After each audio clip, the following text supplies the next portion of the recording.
Hello friends, welcome to High Rankers. इस video में हम करने वाले हैं रॉबर्ट फ्रॉस्ट की एक बेहद ही प्यारी और छोटी सी कविता डस्ट ऑफ स्नो। कभी कभी हमारे दिन उदासी और परेशानी भरे होते हैं, लेकिन क्या आप जानते हैं कि प्रकृति की एक छोटी सी घटना भी हमारे मूड को पूरी तरह से बदल सकती है। जैसे आप उदास होकर बैठे हैं और अचानक से आपके दोस्त की हंसी और किसी छोटे फूल की खुशबू आती है। इस तरीके से मान लीजिए आपका दोस्त आपके सामने आता है और सामने नहीं आता है, जैसे कि उसकी हँसी आती है, तो आप एकदम से उसकी तरफ देखते हैं तो एक एक तरीके से आपका मूड भी रिफ्रेश हो जाता है। ऐसे ही फूलों की खुशबू आपको आपके मन को बहुत ही अच्छा फ़ील कराती है, बहुत ही अच्छा फ़ील होता है आपको। या फिर बारिश की कुछ बूँदें अचानक आपके चेहरे पर पड़ती हैं और आपका दिन रंगीन और ताज़गी से भर जाता है। ये छोटी-छोटी चीज़ें हमारे जो डेली रूटीन है, जिससे हम बोर हो चुके हैं या परेशान हो रहे हैं, इन सब चीज़ों में ना छोटे से ये इवेंट्स होते हैं, बट ये एक रंगीन ताज़गी भर देते हैं। कुछ पल ऐसे होते हैं जो हमारे दिल में तुरंत खुशियाँ भर देते हैं। जैसे आप सुबह जल्दी-जल्दी स्कूल जा रहे हैं और अचानक ही सूरज की पहली किरण आपके चेहरे पर पड़ती है, या वैसे ही रास्ते में आपको फूल दिख रहे हैं और उनकी खुशबू आ रही है, तो बहुत ही रिफ्रेश सा फ़ील होता है, बहुत ही ताज़गी भरा फ़ील होता है। इन छोटे-छोटे चमत्कारी अनुभवों से हमें ये सीख मिलती है कि सुख हमेशा बड़े और महत्वपूर्ण अवसरों में नहीं, बल्कि साधारण सी छोटी-छोटी चीज़ों में भी छिपे होते हैं। हम जो डेली रूटीन में चीज़ें कर रहे होते हैं, कितनी नीरस हो जाती है ज़िंदगी कई बार। लेकिन जो अनचाही चीज़ें या छोटे-छोटे संकेत हैं, ये हमारी ज़िंदगी में ऊर्जा और खुशियाँ भर देती हैं। हमारे दिन को बदलने की शक्ति और हमारे आसपास की छोटी-छोटी घटनाओं में ही छुपी होती है। तो इस पोएम में, इस कविता में ऐसा ही बताया गया है। तो चलिए अब इस पूरी कविता को लाइन बाय लाइन करेंगे। सबसे पहली लाइन क्या है यहाँ पर? The way a crow. यहाँ पर सबसे पहले तो सीन के बारे में बात करूँ, यहाँ बताया गया है एक पर्सन है, मान लीजिए कवि ही है। वो इतना निराश है, मतलब कुछ न कुछ घटना उसकी लाइफ़ में घटी हुई है, या फिर वो अपने डेली रूटीन से इतना परेशान है, नीरस हो गई है उसकी लाइफ़। वो इतना सैड फ़ील कर रहा है और यहाँ आस-पास का माहौल भी ना ऐसा ही दिखाई दे रहा है कि जैसे हर जगह पर बर्फ ही बर्फ है। एक ऐसा एरिया दिखाया हुआ है जहाँ पे पूरा स्नो है, पेड़ है वहाँ पर, और एक यहाँ पर क्रो का ज़िक्र किया गया है जो पेड़ के ऊपर बैठा हुआ है। तो फर्स्ट लाइन है the way a crow, second line है shook down on me, the way a crow shook down on me. तो वो कवि कहता है, एक कौवे का ज़िक्र करता है यहाँ पर, जिसे आम तौर पर हम है ना अशुभ या फिर बुरे भाग्य का ही प्रतीक मानते हैं, नेगेटिविटी का सिंबल हम मानते हैं। शूक डाउन ऑन मी, वो कहाँ बैठा है? पेड़ के ऊपर बैठा हुआ है। और वो क्या करता है, कौवा क्या करता है, अपने ना पंख झटकता है। पंख जब झटकता है तो जिससे ना कुछ नीचे गिरता है। तो वो पर्सन वहीं पर खड़ा होता है, the dust of snow, the dust of snow, क्या गिरता है? The dust of snow. उस पे जो गिरती है वो एक बारीक पतली परत गिरती है बर्फ की, जिसे यहाँ पर कवि जो बोल रहा है ना, धूल जैसी बर्फ बोल रहा है यहाँ पर।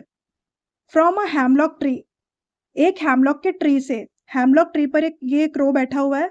जब वो पंख अपने झटकता है तो बर्फ की परत उसके ऊपर गिरती है। यह बर्फ जो है, हैमलॉक बर्फ गिरती है। हैमलॉक ट्री यहाँ पर जो है ना, वो भी एक है ना जहरीला ट्री है।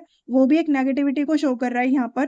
क्रो भी एक नेगेटिविटी को शो कर रहा है। हर जगह स्नो स्नो फैली हुई है, नेगेटिविटी दिखाई दे रही है। बट एकदम से जब उसके ऊपर वो गिरती है, तो अब आगे पढ़ते हैं। Has given my heart, has given my heart. अब यहाँ पर क्या है? इस छोटी सी घटना घटना का असर है ना कवि की भावनाओं पर होता है। जैसे कि मान लीजिए, जैसे हर जगह पर है ना अंधेरा छाया हुआ है और एक लाइट दिखती है, उम्मीद की किरण किरण एक तरीके से लाइट दिखती है। जैसे मैंने स्टार्टिंग में भी एग्जांपल्स दिए आपको कि जैसे फूलों की खुशबू आ रही है, एकदम से आप उदास बैठे हैं और आपको ऐसे खुशबू आ रही है, तो आपका ध्यान उस तरफ चला जाता है।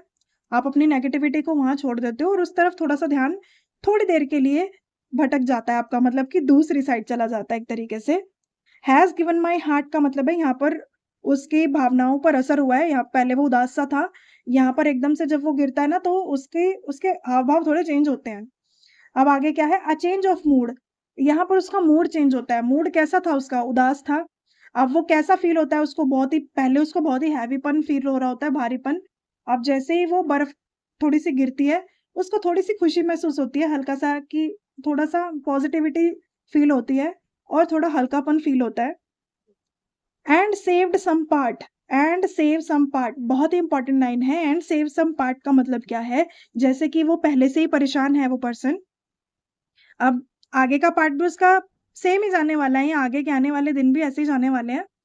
बट ये जो छोटी-सी घटना हुई है, इसने ना पार्शियली उसका कुछ, मतलब जो पूरा दिन था, जो उसका जो नीरस जाने वाला था, या जो बचा हुआ पार्ट था जो नीरस जाने वाला था, वो कुछ पार्शियली आंशिक रूप से है ना बच गया उसका खुशी से, मतलब थोड़ी-सी उसे खुशी महसूस हुई और दिन का आंशिक रूप इस घटना से बच गया, जो कि पूरा निराशा निराशा भरा हुआ था। Of a day I had rude, of a day I had rude, rude का मतलब क्या है? पछतावा। वह दिन जिसे केवल, जो कवि है ना केवल बेकार और दुखद मान रहा था ना, पछतावा हो रहा था उसे, अब वो आई हैड र्यूड, उस दिन का कुछ हिस्सा अब अच्छा हो गया है। अब उसे वो थोड़ी देर के लिए अच्छा लगा है। तो यहाँ पर जैसे कि हमने पहले भी पढ़ा था, कुछ ऐसी चीज़ें हो जाती हैं, प्रकृति ऐसी चीज़ें करती है कि जैसे हम नेगेटिविटी फ़ील करते हैं ना, तो छोटी-छोटी चीज़ों से हमें थोड़ा-सा ना हल्का फ़ील होना शुरू हो जाता है। अब देखिए, जैसे हम सारे के सारे एग्ज़ाम्पल्स एक बार देखें, जैसे कि यहाँ पर क्रो को बताया गया है, जो कि बुरा भाग्य, नेगेटिविटी को बताता है। जैसे कई लोग कहते हैं कि कौवा देखकर और कौवे की आवाज़ सुनकर है ना बुरा भाग्य आता है। लेकिन कविता में, इस पोएम में, जो कौवा है वो बर्फ़ को झटकता है और कवि का दिन खुशनुमा बन जाता है। मतलब हर अंधविश्वास सच नहीं होता, कभी-कभी वही चीज़ों से हमें खुशी भी मिलती है, खुशी खुशी भी मिलती है उन चीज़ों से। अब जो हेमलॉक ट्री था, वो भी अशुभ माना जाता है क्योंकि वो ज़हरीला पेड़ है।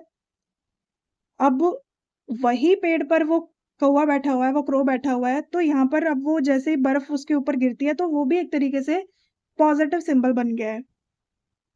अब बर्फ़ जो है, बर्फ़ की बात करें तो वो अ, ठंड ठंड फ़ील होती है और थोड़ा-सा ना जैसे डिफ़िकल्टी वाली सिचुएशन को शो करता है।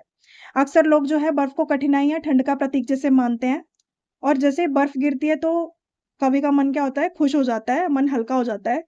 तो ये छोटे और साधारण अनुभव ही हमारी उदासी को खुशी में बदल सकते हैं। यहाँ पर जो हमें पोएट है, हमें क्या बताना चाह रहा है, जो चीज़ें हमें डरावनी या फिर अशुभ लगती हैं, जिसे हम मानते हैं, वे कभी-कभी हमारे लिए खुशियाँ, राहत भी ला सकती हैं। जैसे छोटे अनुभव और या फिर प्रकृति की छोटी-छोटी घटनाएँ हमारे सोच और हमारे मूड को है ना बदल सकती हैं। आई होप आपको ये पोएम पूरी समझ आ गई होगी। मिलते हैं नेक्स्ट वीडियो में।